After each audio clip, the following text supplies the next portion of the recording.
नमस्कार, मैं चंदन कुमार और आप देख रहे हैं अपना पसंदीदा चैनल अंगवानी। साथियों, हमारे साथ एल एन पाठक सर हैं और मैं पक्के दावे के साथ कह सकता हूं कि आप पाठक सर को देख के समझ गए होंगे कि चर्चा तो 8वें वेतन आयोग को ही लेकर होगी।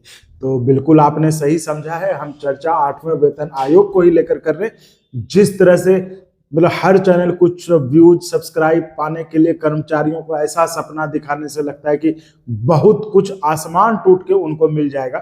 आखिर क्या हकीकत है, क्या स्थिति है अभी 8वें वेतन आयोग को लेकर सरकार की तरफ से? जिस तरह से प्रधानमंत्री ने उसके गठन की मंजूरी दे दी है, तो आगे कितना मतलब कार्रवाई कितनी आगे बढ़ी है। और जैसा कि पाठक सर के बारे में हम आपको शुरू से बता रहे हैं कि पाठक सर वैसे तो ARF के जोनल सेक्रेटरी हैं और जो modern rail coach factory Raebareli है वहाँ के कर्मचारियों का जो यूनियन है, संगठन है, उनके जनरल सेक्रेटरी भी हैं। लेकिन इस कड़ी में जब हम 8वें वेतन आयोग पर जब हम शुरू से चर्चा करते हैं तो वो एक पुराने मतलब जो मजे हुए कर्मचारी यूनियन के नेता होते हैं उनके तौर पर हम मतलब बिना यूनियन की बात किए जो है एक कर्मचारी का नफा नुकसान किस में है उस पर हम बात करते हैं और पाठक सर उस तरह से समझाते भी हैं। मैं तो पाठक सर के वीडियोस देखकर तो कई लोग मतलब इवन नेता लोग जो है उनका वीडियो देख के यहाँ पे दूसरे चैनल पे जाते हैं ज्ञान देने। और आज जो ये माता पिता वाली बात है कि माता पिता को काउंट नहीं किया जाता है, ये मैं दावे के साथ कहता हूँ, मुझे अच्छा लगता है ये कहने में कि आपके चैनल अंगवानी पर पाठक सर ने ही सबसे पहले बताया था कि इसके खिलाफ इस बार आवाज उठानी है। और चूंकि सरकार भी उसी तरह संस्कृति संस्कार वाली है तो वो अपने माँ बाप को, जो एक कर्मचारी है उस अपने माँ बाप को भी उसमें काउंट करते हुए उसका हक दिला जाएगा। तो ये सब मैं इसलिए बता रहा था कि जो हमारी कोशिश रहती है हमेशा कि बिना सेंसेशन फैलाए मतलब कुछ सब्सक्राइब के लिए, कुछ व्यूज के लिए हम कुछ से कुछ बता दें, कर्मचारी को ये कर दें कि भाई अब कर्मचारी सोच रहा हमारा ये हो जाएगा। तो हम एक क्रेडिबल और ऑथेंटिक चीजें आपके साथ शेयर करते हैं क्योंकि हम जानते हैं कर्मचारी ऑफिस में खुद ही परेशान रहता है, अब वो फिर ये सब सुन के परेशान हो तो हम नहीं चाहते कि वो और ज्यादा अपना बीपी शुगर बढ़ाए, वो नॉर्मल रहे। अंगवानी देखें और आपको जो आपके काम की, आपके मतलब की जो बिल्कुल सही खबर है बिना इधर उधर हुए वो हम खबर आपको बताते हैं। तो चलिए, पाठक सर से बहुत देर हो गई, पाठक सर का हम स्वागत करते हुए चर्चा की शुरुआत करते हैं। पाठक सर, बहुत स्वागत है आपका। धन्यवाद आपको। सर, आपने जो 8वें वेतन आयोग के बारे में इतना ज्ञान दिया, जो वीडियोस लोगों ने खूब देखा, हम तो हमारे पास कोई ज्ञान नहीं है लेकिन जो जानकारी थी सर, हाँ, बस स्थिति को अगर आप पूछें तो हमें सामने रखना हमारा फर्ज है। इसलिए हमने कहा कि सर के पास इतनी जानकारी, इतना उस समय के मतलब वो उस समय से वो इस कर्मचारी का जो यूनियन होता है उसमें निगोशिएशंस में इन्वॉल्व रहे, जो कि बहुत लोगों को अभी शायद पता नहीं होगा। तो वो अपने अनुभव से जो उन्होंने बातें बताई, जैसे हमने एक उदाहरण के तौर पे आपको बताया कि माता पिता को काउंट नहीं किया जाता, जिसके बारे में पाठक सर ने बताया था। आजकल तो ऐसे माइक लेके तो यूट्यूब सब चला लेते हैं, लेकिन मुद्दा क्या होगा, कर्मचारियों क्या चीज पर वो कहां से समझ लाओगे, तो वो आपको यहीं मिलेगा, अंगवानी पर मिलेगा।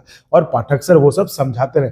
पाठक सर, तो अब चलिए चर्चा शुरू करते हैं। आपको भी लगता है समय का थोड़ा सा, आजकल तो 8वें वेतन आयोग का घोषणा हो गया होगा तो आप तो बिजी हो गए होंगे। हम लोग बिजी तो होना ही है, लेकिन हम लोग बड़ी बेसब्री से वेतन आयोग के टर्म्स एंड रेफरेंस की प्रतीक्षा कर रहे हैं।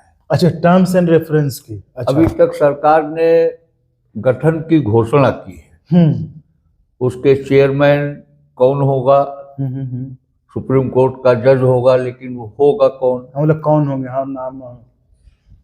इसके बाद 2 सदस्य रहते हैं। हमने हमारा अपना ये मानना है कि सरकार को, ये बात मैंने पिछले किसी चैनल लाइव पर कही है, अपने यहाँ पे आपने लाइव में कहा था, हम लोग लाइव जुड़े थे, टेक्निकल वाल। कोई भी देश इस समय विकसित राष्ट्र का सपना भारत सरकार सोच रही है 2047 में सारा मैन्युफैक्चरिंग यहाँ हो, मेक इन इंडिया हो, नवाचार हो, सारे रिसर्च यहाँ हो। तो इस सब को लेते हुए जो वेतनमानों का निर्धारण है उसमें कलाम साहब ने भी कहा था, मैंने पहले आपको इसी आपके चैनल पर ये बात कही थी कि कोई भी राष्ट्र अगर विकसित राष्ट्र तभी होगा जब वहाँ के जो साइंटिस्ट हैं, टेक्नोलॉजिस्ट हैं, टेक्निकल लोग हैं, वैज्ञानिक हैं, अन्वेषण करता, अनुसंधान करता है, तो एक सदस्य सरकार को इस बार साइंटिफिक एंड टेक्नोलॉजिकल फील्ड से भी रखना चाहिए। 2 सदस्य की परिपाटी की जगह 3 सदस्य होने चाहिए चेयरमैन के अलावा। एक तो मैं ये कहना चाहता हूँ, आपके चैनल के माध्यम से सरकार का ध्यान फिर एक बार आकर्षित करना चाहता हूँ कि टर्म्स एंड रेफरेंस में सरकार 3 सदस्य रखे। एक बात तो ये जी, 2 तो रहते हैं, एक तो हो गया चेयरमैन, उनके अलावे 2 रहते हैं मेंबर, 2 सदस्य रहते हैं। और आप ये कार्मिक का रहता है, पर्सनल का रहता है, डीओपीटी का कोई होता है, और एक फाइनेंस का रहता है। और आप कहने के एक तीसरा जो है, और तीसरा हमारा ये कहना है कि एक साइंटिफिक एंड टेक्नोलॉजिकल फील्ड से एक एक्सपर्ट को सरकार जो इनके सरकार के मर्जी से ही व्यक्ति नामित होता है। हाँ, लेकिन फील्ड से लेकिन एक साइंटिफिक एंड टेक्नोलॉजिकल फील्ड से एक सदस्य को नामित किया जाना चाहिए, ताकि आज के परिवेश में देखिए, अमेरिका के राष्ट्रपति ने अभी कल इस बात को कहा है कि वो अपने देश में, अमेरिका ये चाहता है कि अच्छे, बहुत काबिल लोग, जो टैलेंट है, जिसको हम प्रतिभा कहते हैं, कि प्रतिभावान लोगों की अमेरिका को आवश्यकता है, तो प्रतिभावान लोगों को भारत को भी आवश्यकता है, और भारत में भारत सरकार को इसकी आवश्यकता है, ताकि सरकार में प्रतिभावान व्यक्ति आए, आ सकें और अपना मैक्सिमम, जितनी उनकी क्षमता है, विद्वता है, ज्ञान है, उसको बड़ी ईमानदारी के साथ सरकार में रहते हुए सरकार की नीतियों का संचालन संभव हो, सरकार की नीतियां जमीन स्तर पर सही ढंग से, ईमानदारी से लागू हो। तो उस प्रतिभा को रोकने के लिए भी सरकार को जो टर्म्स एंड रेफरेंस है, उसके अंदर जो वर्ल्ड वाइड, अब ये विषय सरकार को समय सीमा है कि 2047 तक आप विकसित राष्ट्र बनाना चाहते हैं, तो आपको अपने कर्मचारियों को, वही तंत्र है सरकार के नीतियों का, केवल मोदी जी के बोलने से नहीं देश विकसित हो जाएगा, जमीन पर देश विकसित होगा, और उसको सरकारी कर्मचारी, सरकारी अधिकारी सभी मिल करके ही उसको करेंगे, सही करेंगे जी। तो टर्म्स एंड रेफरेंस में जैसे अभी आजकल चर्चा हो रही है, आर्टिफिशियल इंटेलिजेंस, बड़ी बड़ी वैज्ञानिक खोज हो चुकी है। भारतीय रेल में भी अभी तक तो इलेक्ट्रिफिकेशन का दौर चल रहा है, लेकिन अब हमने पिछले बार भी आपसे कहा था कि हाइड्रोजन इंजन का ट्रायल होने जा रहा है। 12,000 हॉर्स पावर का हाइड्रोजन इंजन है। तो ये सब जो नई तकनीक आधारित और डिजिटल इंडिया की जो सोच है, उसके लिए सरकार को टर्म्स एंड रेफरेंस में इस बार कुछ विशेष निर्देश उसमें शामिल करना चाहिए कि उन मापदंडों के आधार पर हो। एक बात। दूसरी बात यह है कि जहाँ तक पे कमीशन की बात है, तो ऑल इंडिया रेलवे फेडरेशन भारतीय रेल की ओर से एक अपना एजेंडा प्रतिवेदन बनाएगा। ये करीब 300-400 पन्ने का होता है। अच्छा। और इसको लिखने में, बनाने में भारतीय रेल में आज की तारीख में भी हमारी करीब 376 कैटेगरीज हैं। 376 कैटेगरीज हैं। जैसे आप जो जनरल नाम जिसको सभी जानते हैं, स्टेशन मास्टर है, अच्छा, ये कैटेगरी कलेक्टर है, टीटी कैटेगरी हो गया है। ठीक है। हाँ। तो ऐसे ही 376 कैटेगरीज हैं। अब ये नाम तो वो नाम है जिनको आम जनता जानती है, गार्ड साहब, गार्ड बाबू को जानती है, जिनको ट्रेन मैनेजर कहते हैं, टिकट कलेक्टर को जानती है, रिजर्वेशन वाले को जानती है। तो ऐसे ही टेक्निकल कैटेगरीज में सबसे ज्यादा कैटेगरीज हैं। मेडिकल में है, इंजीनियरिंग में है, सिग्नल एंड टेलीकम्युनिकेशन। अब आज का आधुनिक युग में सिग्नल प्रणाली ये और अत्याधुनिक होने जा रही है।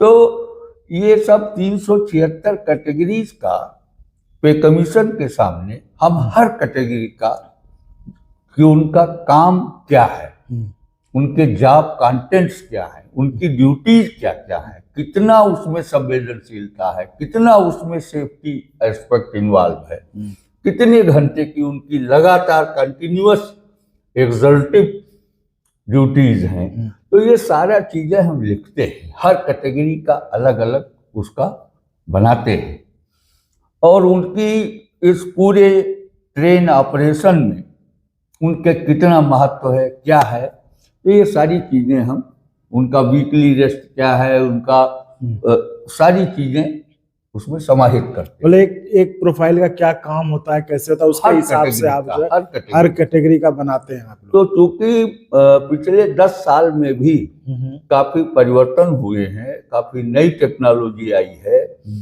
सिस्टम में परिवर्तन हुआ है और सबसे बड़ी बात है कि अब हर कैटेगरी में बहुत हाई क्वालिफाइड बच्चे आए हैं।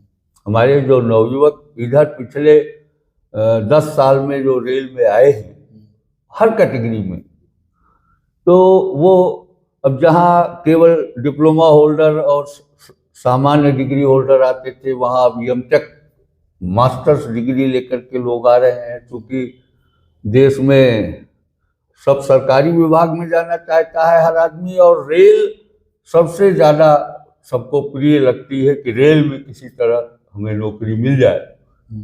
तो ये पे कमीशन के काम काफ़ी बड़ा है और इसकी तैयारी हम लोगों की वर्किंग कमेटी हो रही है। वैसे तो हर कैटेगरी के लिए हमारा चूंकि पूरे देश भर का संगठन है, हमारी 25 यूनियनें हमसे रिकॉग्नाइज मतलब संबद्ध हैं, एफिलिएटेड हैं, तो उनमें हम हर कैटेगरी का एक्सपर्ट, अच्छा, 1-2 लोगों का, तो हर जोन से मंगाते हैं रिपोर्ट पूरा, उनको बुलाते हैं यहाँ। अच्छा, हम AIRF में उनको बुलाएंगे, कैटेगरी वाइज बुलाएंगे। अच्छा, यहाँ हम उनका, जैसे हमारे 25 जोन में मतलब वो है, 17 हमारे जोन वर्किंग जोन है और बाकी हमारी प्रोडक्शन यूनिट्स हैं। हर जगह से हम एक्सपर्ट लोगों को बुलाते हैं हर कैटेगरी के लिए। उनके साथ में पूरे देश भर के जो एक जोन से 1 आदमी या 2 आदमी इस तरह बुला करके उनकी साथ हम कॉन्फ्रेंसिंग करते हैं और डिस्कशंस करते हैं जॉब कंटेंट्स के ऊपर, फिर उनकी प्रोफाइल के ऊपर, उनका कैरियर एडवांसमेंट के ऊपर, कितने प्रमोशंस हैं, कितने दिनों में है। कुछ हम अपनी बात जो हम अपना एनालिसिस करके रखते हैं कि पिछले पे कमीशंस के हिसाब से और इस पिछले अंतराल में किस कैटेगरी में कितना जो एवेन्यू ऑफ प्रमोशन है, पदोन्नति के कितने अवसर मिले हैं, कितने लोग आगे बढ़ सके हैं। तो ये सब सारी चीज़ें, और फिर एनालिसिस करने के बाद हम लोग अपना एक ब्रीफ बनाते हैं। फिर जब हम पे कमीशन का रिपोर्ट बनाने के लिए, एजेंडा बनाने के लिए बैठते हैं, तो वो सारा निचोड़ हर कैटेगरी का वो हम उसमें समाहित करते हैं। इसको बनाने में कम से कम 4-5 महीने लगेंगे, लगातार रात दिन काम होगा। 4-5 महीने ले 4-5 महीने लगता है। तो सर ये तो आदमी अभी से देख रहे हैं चैनल वैनल पे जो लोग करने की इतना फिटमेंट हो जाएगा, ये हो गया, इससे मिल ये ऐसा है ना कि देश है हमारा, व्यक्ति की आज़ादी है और हर आदमी बस खाली केवल गुणा भाग करके और ये निकालता है कि इतना फिटमेंट होगा तो इतना वेतन बढ़ोतरी हो जाएगा। कुछ चैनल हैं जो अपने हिसाब से, कहीं मिश्रा जी ने बोल दिया 2.86 हो जाएगा, कहीं किसी ने कहा 1.86 हो जाएगा। अभी इसके बहुत सारे मापदंड हैं, बड़ा होमवर्क इसमें इन्वॉल्व है। अच्छा सर, वो बताइए सर। उस होमवर्क को हम लोग कर रहे हैं। अब हमारी वर्किंग कमेटी है 27-28 को चेन्नई में, उसमें हमारे सारे जोनों के यूनियंस के महामंत्री, फेडरेशन के ऑफिस बेरर्स, हर जोन का zonal secretary, working committee members, 7,000 employ के ऊपर, सदस्य के ऊपर कहा जाए, एक वर्किंग कमेटी सदस्य होता है। अच्छा। तो अब आप देख लें कि देश भर में अगर 12.5 लाख लगभग वर्किंग पोस्ट अभी हैं एम्प्लाई, तो उस हिसाब से 7,000 पर एक आदमी होता है, तो लगभग हम लोग 150 लोग वहां मंथन करेंगे। पे कमीशन के एजेंडे पर भी बात होगी। चुनाव में कहाँ कमियां रह गई, कहाँ हम और अच्छा कैसे कर सकते थे, उस पर भी चर्चा होगी। भारतीय रेल की जो रीति नीति है, मंत्रालय और मोदी राज में बहुत सारी चीजें जब आदेश निकल जाता है तब सामने आ पाती हैं, इतनी गोपनीयता बरती जा रही है। तो रेल का भी क्या होगा, आउटसोर्सिंग पर भी चर्चा होगी, निजीकरण पर भी चर्चा होगी, हम लोगों की रणनीति क्या होगी, कितना मुकाबला हम करेंगे, कैसे करेंगे। सरकार के छुपे एजेंडे बहुत हैं और बहुत विस्तार से कर्मचारियों की कैडर रिस्ट्रक्चरिंग होनी थी। अभी एक पे कमीशन आ गया, घोषणा हो गई। अभी पिछले पे कमीशन के बाद सरकार को कैडर रिस्ट्रक्चर करना था, जिसकी कमेटी बने 2 साल हो गया। 2023 में कमेटी बनी थी और अभी तक उसकी 2 बैठकें हुई, जिसमें कहाँ से शुरुआत हो, किस तरह हो, इस पर ही चर्चा हो पाई। अभी उसकी कैडर रिस्ट्रक्चर की कमेटी का प्रॉपर कार्य अभी तक शुरू नहीं हो पाया। तो इस सब बातों पर भी चर्चा होगी। मंत्रालय ने इस बार चुनाव में बड़ा सीधा हस्तक्षेप करने की कोशिश की है, बीजेपी गवर्नमेंट नहीं सर, आप इस पे बताइए सर। की कोशिश की है। तो इन सारे 8वां वेतन पे सर, 8वें वेतन आयोग पर मतलब ये अभी कुछ नहीं है उस तरह का ना, जो कह रहे हैं कि इतना हो जाएगा, तो आप इस पे थे? नहीं, अभी ये कुछ कह पाना, आप बता रहे कि बहुत सारा होमवर्क करना पड़ता, आप ये बता रहे। देखिए, हमने बताया था आपको कि डॉक्टर एक्वायर्ड फार्मूले के आधार पर हम लोग भी सारी चीजों को असेसमेंट करेंगे, उसका मैथमेटिकल कैलकुलेशन करेंगे, जिसमें सारी चीजें हैं। जो जीवन स्तर है आज का, 10 साल पहले कितने में जीवन गुजर बसर हो जाता था, आज 2024 में 26 में पे कमीशन लागू होना है, तो 2026 की तारीख में जीवन स्तर के आर्थिक स्थिति क्या होगी, शिक्षा के स्थिति क्या होगी, बच्चों का हर चीज का समाज में जिस तरह से बढ़ा है। जैसे अभी हमने पहले भी कहा कि पहले न्योता आदमी 11 रुपया दे देता था, 51 रुपया दे देता था अपने सामाजिक कर्तव्यों के निर्वाह में, आशीर्वादी में। अब 501 से नीचे तो कोई जन्मदिन में भी नहीं न्योता देना होता है। तो जो सामाजिक निर्वाह है उसके 12 बड़े बिंदु हैं, उस पर सारे कैलकुलेशन और सारे गुणाभाग करने के बाद तब हम लोग मल्टीप्लिकेशन फैक्टर, जिसको हम कहते हैं फिटमेंट फैक्टर, उस फिटमेंट फैक्टर को असेस जब तक हम सही कैलकुलेट नहीं कर लें तब तक उस पर कोई प्रतिक्रिया देना मुनासिब नहीं है। जो लोग अपनी अटकलबाजी लगा रहे हैं अब, और ये तो फिटमेंट फैक्टर तो वो तय करेगी ना जो कमेटी है।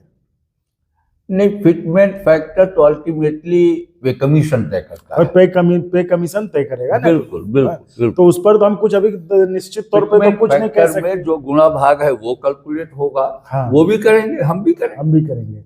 हम आप देंगे, एक तरह से बताएंगे, सुझाव देंगे, सलाह देंगे, अपना रिप्रेजेंटेशन देंगे, लेकिन तय वो करेंगे फिर जाके। हाँ, फाइनल तो भाई सरकार को ही, मतलब सरकार क्या, फाइनल पे कमीशन करेगा। जी बिल्कुल ठीक है। हाँ। और उसमें भी कुछ वेतन बढ़ोतरी जिसको कहते हैं इनहेंसमेंट, कि आने वाले वो जो भी पे स्केल आएगा वो आगे 10 साल तक वही चलना है।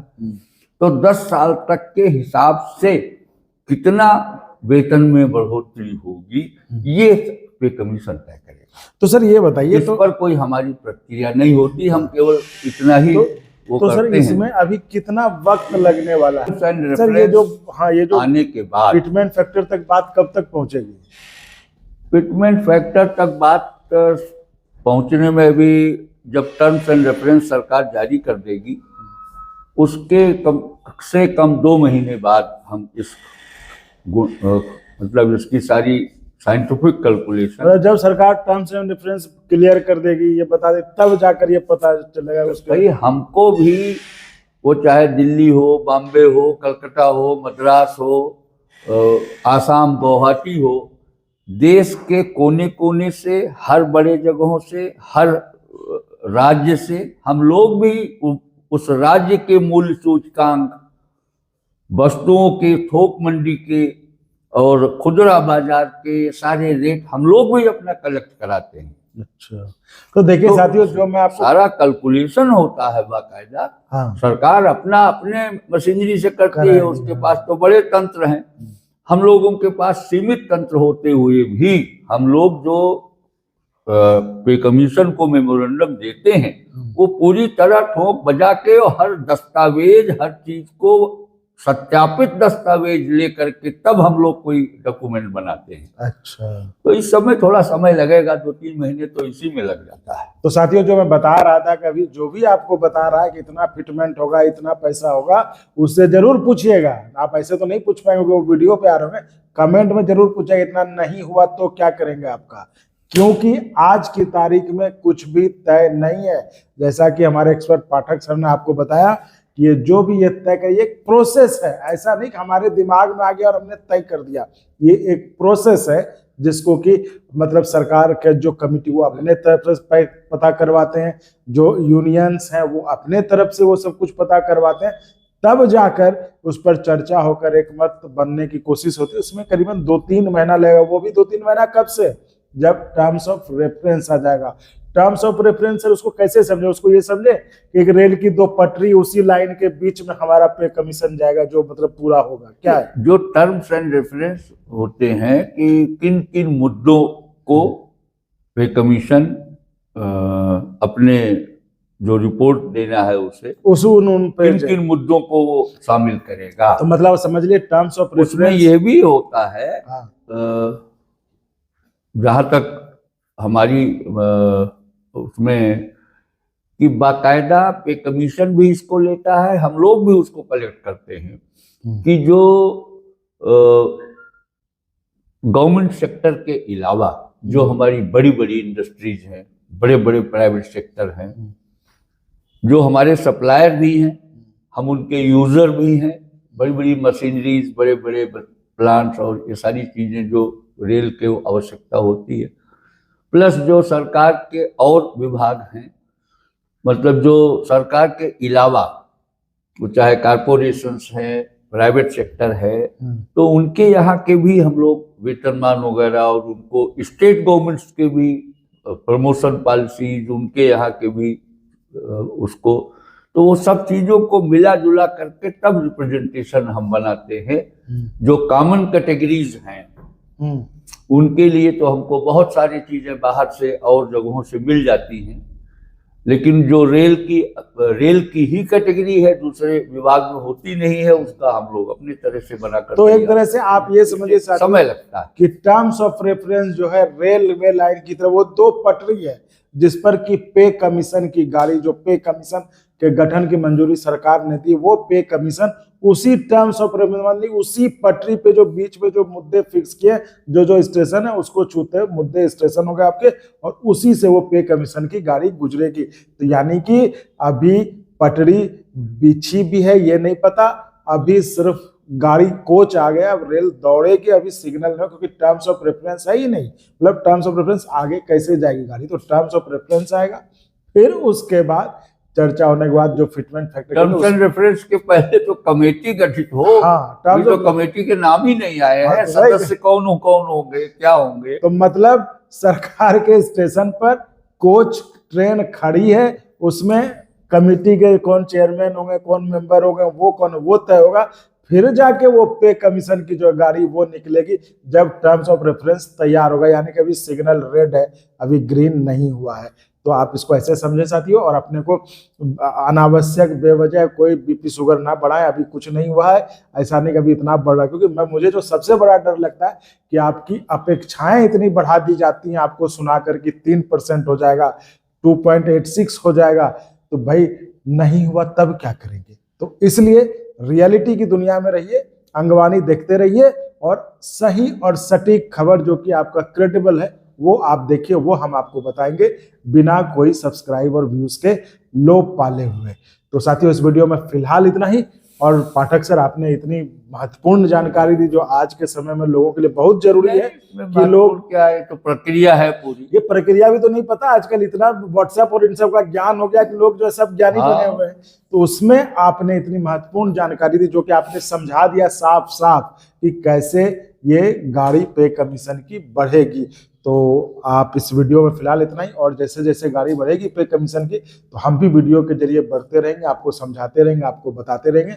तो आप अंगवानी देखते रहिए सही। तो आप ऐसे ही चैनल को लाइक शेयर सब्सक्राइब करते रहिए और संभव हो तो ज्वाइन भी करिएगा, जिससे हमें आपके लिए और गुणवत्तापूर्ण कंटेंट के निर्माण में मदद मिले। बहुत बहुत धन्यवाद। धन्यवाद सर। और अगर आपको अच्छा लगा तो एक बार और आपको मैं कहना चाहूँगा कि आप इसको प्लीज सब्सक्राइब और शेयर करते रहें ताकि हमारा भी मनोबल और सपोर्ट बना रहे।